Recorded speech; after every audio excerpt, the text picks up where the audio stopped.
یک مشکلی که در حال حاضر بخش صادرات باهاش مواجه هستش، اون موضوع پیمان سپاری ارزیه.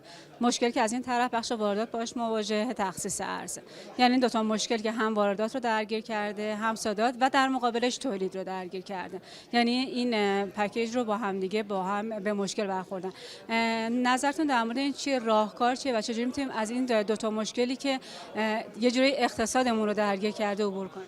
تو بحث ببینید صادرات، همونجور که دوستان همیشه گفتن، ما منکر این نیستیم که ارز صادراتی باید به کشور برگرده. تو تنگنایی که داریم نیاز کشور باید تامین بشه، ولی صادرکنندگان صحبتشون اینه که قیمت‌های تمام شدهشون بر اساس قیمت دلار آزاده و این برگردوندن ارز به شبکه نیمایی این فاصله رو نمیتونن جبران کنن.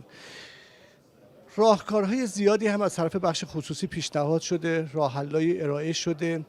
ما فقط انتظارمون از بانک مرکزی و سیستم وزارت سمت اینه که این راهکارهایی که ارائه میشه رو بهش توجه بشه و در تصمیم گیری ها اینها مداخله داده بشه. ما نمیایم امروز بگیم که آقا ما ارز رو نمیخوایم بیاریم یا ارز باید بره تو بازار آزاد تزریق بشه. ما فقط میگیم راهکارهایی رو که بخش خصوصی، یعنی افرادی که باید این حرکت رو برای حاکمیت و دولت انجام بدن، این راهکارها رو مد نظر داشته باشند. در بحث واردات و بحث تخصیص ارز که متاسفانه الان یک دو هفته هم هست با بخشنامه جدیدی که وزارت سمت ابلاغ کرده فعالین این بخش درگیر شدن، اینه که دو تا چالش اصلی رو ما تو میبینیم. یکی اینکه بخش بازرگانی رو به عنوان بازوی تولید واقعا دیده نشده.